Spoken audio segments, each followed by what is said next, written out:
La Unión Soviética construyó este camión para la guerra, pero terminó salvando miles de vidas. Parece imposible.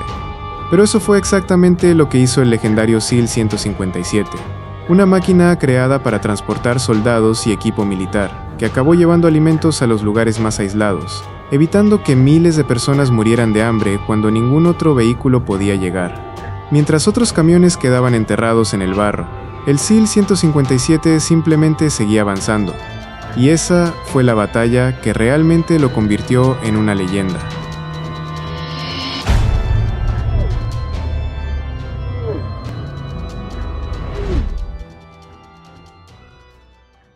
Aunque hoy todo el mundo recuerda al SEAL-157, la verdad es que esta historia comenzó con otro camión, el SEA-151.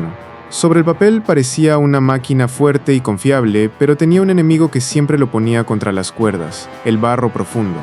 En cuanto el terreno se complicaba, perdía tracción y quedarse atascado era más común de lo que los militares podían permitirse. Y claro, en una guerra eso podía costar mucho más que un simple retraso. Fue entonces cuando ingenieros como Vitaly Grachev y Anatoly Kiger recibieron una misión casi imposible: crear un camión que siguiera avanzando donde los demás se rendían. Y fue precisamente de ese problema de donde nació el legendario SEAL-157, una máquina diseñada para no conocer la palabra atascado. Si hoy alguien te dice que este camión tenía apenas 104 caballos de fuerza, lo más probable es que pienses, eso no es nada. Y, siendo sincero, yo también lo pensé la primera vez que vi la ficha técnica, pero después entendí que estaba juzgándolo con la mentalidad de los vehículos modernos. El SEAL-157 nunca fue construido para correr. Debajo del capó llevaba un robusto motor de 6 cilindros en línea y 5.5 litros de cilindrada, pensado para una sola cosa: generar una enorme fuerza a bajas revoluciones.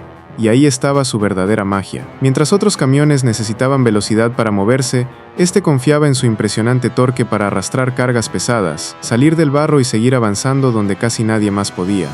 La verdad, ese tipo de fuerza vale mucho más que tener un montón de caballos cuando el camino desaparece.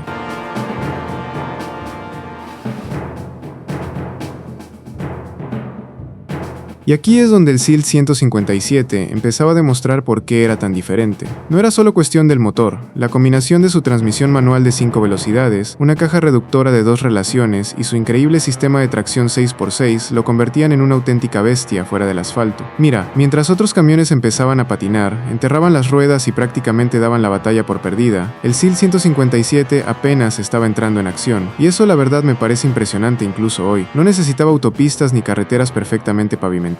Se sentía como en casa en el barro, la nieve, la arena o cualquier terreno que pareciera imposible. Creo que fue precisamente ahí donde comenzó a ganarse esa fama de camión prácticamente imparable, porque más que vencer al terreno, daba la sensación de que aprendía a convivir con él, y muy pocos vehículos pueden presumir algo así. Y claro, tampoco hay que idealizar al SEAL-157, porque semejante capacidad tenía un costo bastante alto. Este gigante consumía alrededor de 42 litros de gasolina cada 100 kilómetros, una cifra que hoy haría salir corriendo a cualquiera. Y por si fuera poco, su velocidad máxima apenas alcanzaba los 65 kilómetros por hora. Sí, era lento, muy lento. Pero, ¿sabes qué? Creo que juzgarlo por esos números sería completamente injusto. Este camión nunca fue diseñado para competir en una carretera ni para llegar primero. Su trabajo era otro: cruzar ríos, atravesar barro hasta los ejes y transportar toneladas de carga donde ningún otro vehículo se atrevía a entrar. Y cuando entiendes eso, esos 42 litros dejan de parecer un defecto y empiezan a verse como el precio que había que pagar por tener una máquina capaz de llevarte hasta el destino, incluso cuando el camino prácticamente había desaparecido.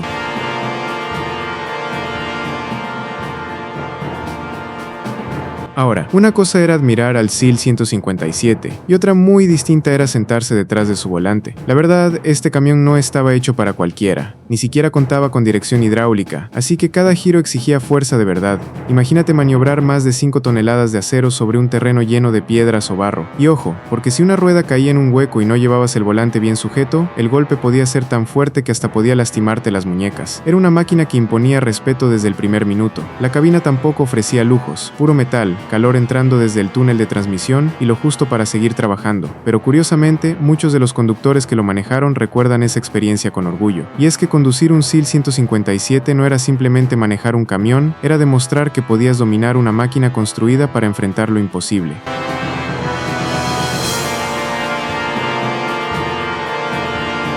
Con el paso de los años empezaron a aparecer camiones mucho más modernos, como el GAZ 66, el poderoso Ural 375 e incluso el SEAL 131, que llegaba con mejoras importantes y, en teoría, estaba destinado a reemplazar al viejo 157.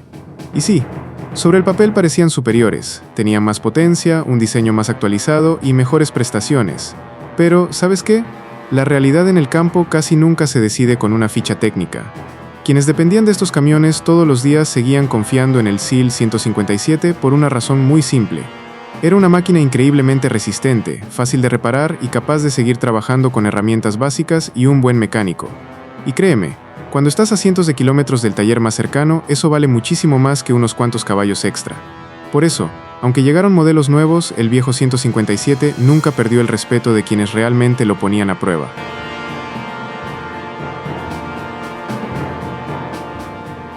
Y si hay un lugar donde el SEAL 157 dejó de ser un simple camión militar para convertirse en una auténtica leyenda, ese fue Cuba. Lo curioso es que llegó a la isla como parte de la cooperación militar soviética, pensado para transportar misiles, tropas y equipos de defensa. Pero la realidad era muy distinta. El país necesitaba mover su economía, y esa economía dependía, en gran parte, de la caña de azúcar. Así que, poco a poco, miles de estos camiones cambiaron el uniforme militar por el trabajo en el campo. Y aquí viene lo que más me sorprende. Cuando empezaron a escasear los repuestos, los mecánicos cubanos no se rindieron. Todo lo contrario, fabricaban piezas en talleres locales, adaptaban componentes de otros modelos e incluso reconstruían sistemas completos para mantenerlos funcionando. La verdad, más que reparar camiones, parecían hacer milagros. Y gracias a esa increíble creatividad, el SEAL 157 no solo sobrevivió al paso del tiempo, sino que terminó convirtiéndose en un símbolo de esfuerzo, ingenio y resistencia para toda una generación. Después de casi 4 décadas de trabajo incansable, la producción del SEAL 157 llegó oficialmente a su fin en 1992, aunque algunas fuentes aseguran que todavía se ensamblaron algunas unidades hasta 1994. En total salieron de las fábricas cerca de 800,000 ejemplares, una cifra que habla por sí sola. Y la verdad, pocas máquinas logran dejar una huella tan profunda, porque el SEAL 157 nunca necesitó pantallas, asistentes electrónicos ni motores llenos de tecnología para ganarse el respeto de millones de personas. Su mayor virtud fue algo mucho más simple, nunca abandonar a quien confiaba en él, y creo que esa es la razón por la que, incluso hoy, sigue siendo recordado como uno de los camiones todoterreno más resistentes jamás construidos. Si te gustó conocer la historia de esta auténtica leyenda del mundo automotriz, aquí en Garaje Global todavía quedan muchas máquinas increíbles por descubrir, así que suscríbete, porque el próximo vehículo que veremos podría sorprenderte incluso más que este. Nos vemos en el siguiente video.